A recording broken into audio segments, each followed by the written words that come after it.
कहानी मेघ एक शराब एपिसोड 15।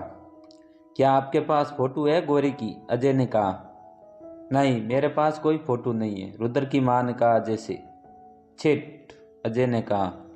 कुछ देर चुप रहने के बाद अजय ने फिर से कहा, क्या आप वो गुड़िया ला के दे सकती है मुझे जो आपने गौरी से खरीदी थी? हम वो गुड़िया लोगों को दिखाएंगे जिससे हमें पता चलेगा कि ऐसी गुड़िया कौन सी लड़की बनाती थी। ठीक है, आप लोग यहीं रुकिए थोड़ी देर, मैं अभी लेकर आती हूँ। इतना कहकर रुद्र की माँ अपने कमरे में चली जाती है। थोड़ी देर बाद रुद्र की माँ कमरे से बाहर आती हैं और वो जैसे ही अजय को वो गुड़िया देने लगती है तभी अर्जुन उनके हाथ से पहले ही ले लेता है और गुड़िया को घूरने लगता है। वो गुड़िया कपड़े से बनाई गई थी और उसकी ब्राउन रंग की दो छोटी छोटी चोटी भी थी और उसने लाल रंग की फ्रॉक पहनी हुई थी गुड़िया ने। क्या हुआ अर्जुन, ऐसे क्या देख रहे हो गुड़िया को? अजय ने कहा। कुछ नहीं कुछ नहीं, इतनी सुंदर गुड़िया देख रहा हूँ पहली बार तो मुझे बहुत अच्छी लगी, अर्जुन ने हड़बड़ाते हुए कहा। अच्छा, तो अब क्या तुम्हारी इजाज़त हो तो मैं इस गुड़िया को देख सकता हूँ? हाँ हाँ, क्यों नहीं। अब आपको ही तो इसका ख्याल रखना है, संभाल के रखिएगा, अर्जुन ने अजय के हाथ में गुड़िया देते हुए कहा। तुम्हारा कहने का मतलब क्या है? कुछ नहीं, मैं तो बस ये कहना चाहता हूँ कि ये गौरी के खिलाफ गुड़िया बहुत महत्वपूर्ण सबूत है। ये उसे ढूंढने में मदद करेगा, इसलिए संभाल के रखिएगा। अब आप हमारे साहब को सिखाएंगे कि हमें कौन सी चीज़ संभाल के रखनी है और कौन सी नहीं, माखनलाल ने कहा। अरे मैं तो बस बता रहा था, रुद्र की माँ ने मुद्दा बदलते हुए कहा। अरे अजय बेटा, तुम काफ़ी देर से आए हो, कुछ ठंडा गर्म लोगे? अरे नहीं आंटी जी, हम बस अब जा रहे हैं और जो पता आपने बताया है वहाँ जाकर देखते हैं, हो सकता है गौरी के बारे में कुछ और पता चल जाए। ठीक है बेटा, रुद्र की माँ ने कहा। अजय और माखनलाल वहाँ से चले जाते हैं। घर के सभी लोग हॉल से जाने लगते हैं। तभी अनन्या अर्जुन के पास जाती है और उसे कुछ कहने लगती है। यार सही बता, तू उस गुड़िया में क्या देख रहा था? कुछ भी तो नहीं। देख, तू मुझसे झूठ मत बोल, तू कुछ तो देख रहा था, बताना यार, मैं ये बात किसी को नहीं कहूँगी। ठीक है, बताता हूँ, पर तुम ये बात घर में किसी से मत कहना वरना वो सब डर जाएंगे। ठीक है, नहीं कहूँगी, पहले तू बता तो सही। विदेश में एक आइलैंड है जिसे शैतानी गुड़ियों का आइलैंड कहा जाता है। वहाँ पर पेड़ों पर, घास में, जमीन में, पानी में, हर जगह गुड़िया ही गुड़िया नजर आएगी। कहते हैं वहाँ पर रात में गुड़िया के अंदर जान आ जाती है और वो सारी गुड़िया एक छोटी बच्ची के गिरफ्त में है जिसकी कई सालों पहले अचानक मृत्यु हो गई थी। बहुत साल पहले की बात है कि एक गार्ड को पानी में तैरते हुए एक लड़की की बॉडी मिली थी, लेकिन उस बच्ची की हालत बहुत ख़राब होने की वजह से उस बच्ची को कोई नहीं बचा पाया।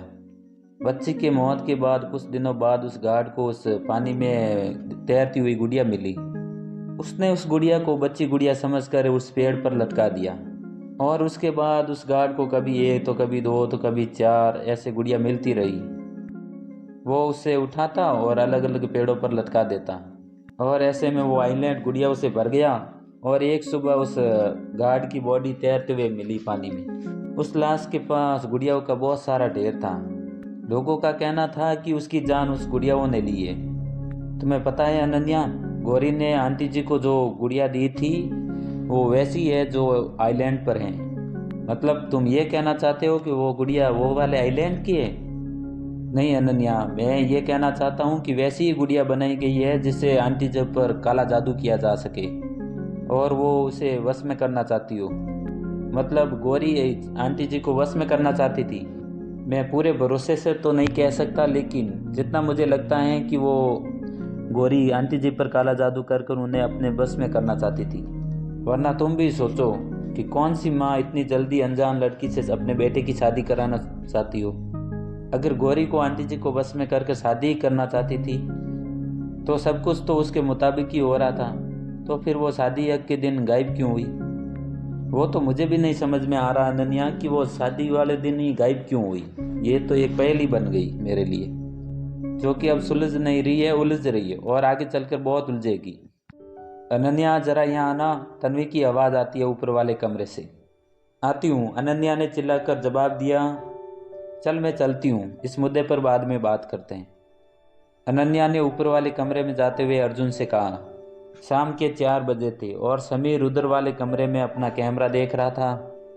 तभी वहाँ पर पीयूष आ जाता है और उसके कंधे पर हाथ रखते हुए कहता है, क्या कर रहा है तू? कुछ नहीं यार, बस फोटो देख रहा था। मुझे भी दिखाना।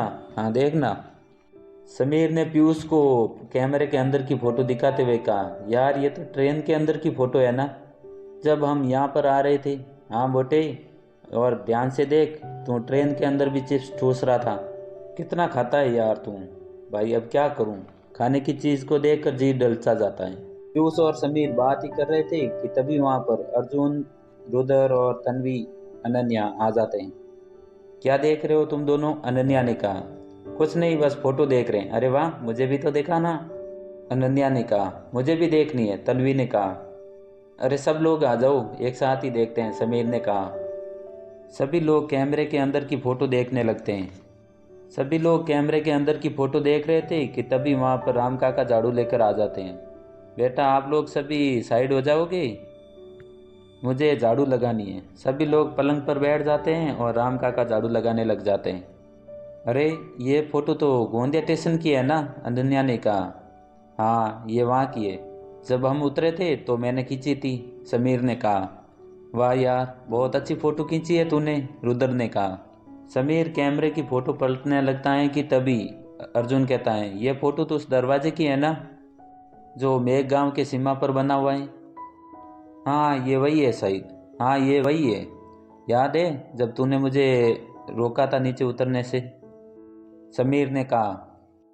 राम काका वहीं पर झाड़ू लगा रहे थे। जब उन्होंने ये बात सुनी तो वो झाड़ू लगाते लगाते रुक जाते हैं। क्या कहा? तुम वहाँ पर उतरे थे मैंने मना करने के बावजूद भी? और फिर तुमने उस मनुष्य दरवाजे की फ़ोटो क्यों खींची? अभी उसे डिलीट करो वरना पता नहीं क्या होगा। अर्जुन ने कुछ सोचते हुए कहा, राम काका आपने कहा था कि उस दरवाजे के पीछे कुछ कहानी है, तो आप क्या हमें बताएंगे कि उस दरवाजे के पीछे क्या कहानी है? नहीं बेटा रहने दो, बताइए न काका, सभी ने एक साथ कहा। नहीं बेटा मैं नहीं बता सकता, प्लीज़ राम काका बता दीजिए ना, रुद्र ने कहा। अब रुद्र बाबू कह रहे हैं तो बताना तो पड़ेगा, आखिर ये भी तो हमारे मालिक हैं। तो अब सुनो, मेरा जो बेटा था उसके शादी के 5 साल बाद भी कोई संतान नहीं हो रही थी। मेघ गांव के उस मंदिर में वर्षों से सोमवार के दिन सुबह 4 बजे एक पूजा की जाती थी। कहते हैं उस पूजा के वक्त आप जो भी मांगो वो मिल जाता है। और उसी के लिए मैं अपनी बहू को लेकर मेघनाथ मंदिर गया था। मुझे उस दिन की एक बात याद है और मैं उस रात की बात को कभी नहीं भूल सकता। वो पूजा पंडित सुशलाचार्य कर रहे थे। वो पूजा पंडित सुशलाचार्य के गुरुओं ने सिखाई थी और अब पंडित सुशलाचार्य अपने शिष्यों को यह पूजा करना सिखा रहे थे। पंडित सुशलाचार्य के 4 शिष्य थे, आदित्य, करण, निशांत और निर्मल, जिनकी उम्र करीब 10 वर्ष थी। पंडित सुशलाचार्य और उसके शिष्य मिलकर पूजा की तैयारी कर रहे थे और वो पांचों लोग मेघनाथ मंदिर के अंदर शिवलिंग के पास बैठे हुए थे और मैं और मेरी बहू दूर खड़े होकर वो पूजा देख रहे थे। पंडित सुशलाचार्य पहले ठंडे जल से शिवलिंग को स्नान कराते हैं और फिर पंचामृत जल से। गुरुजी इस पूजा में भस्म का क्या अर्थ है? आदित्य ने पूछा। भस्म शब्द में भ अर्थात प्रथर्सनम अर्थात नाश हो, सु अर्थात स्मरण हो। भस्म शब्द के कारण पापों का अंत होकर ईश्वर का स्मरण होता है। हमारा शरीर नाश है और इसमें लगातार स्मरण रखने के लिए भस्म है, इसलिए पूजा में भस्म का प्रयोग किया जाता है। इस पूजा में कौन कौन से पुष्प अर्पित किए जाते हैं गुरुजी? निशांत ने कहा। धतूरा, चमेली, रजनीगंधा तथा श्वेत पुष्प शिवजी को अर्पित किए जाते हैं। केतकी और केवड़ा केवल महाशिवरात्रि के दिन ही चढ़ाए जाते हैं। बेलपत्र को किस दिशा में रखना उचित है गुरुजी? करण ने पूछा। बेलपत्र को उल्टा रखकर उस डंडी को शिवलिंग की तरफ रखकर चढ़ाया जाता है।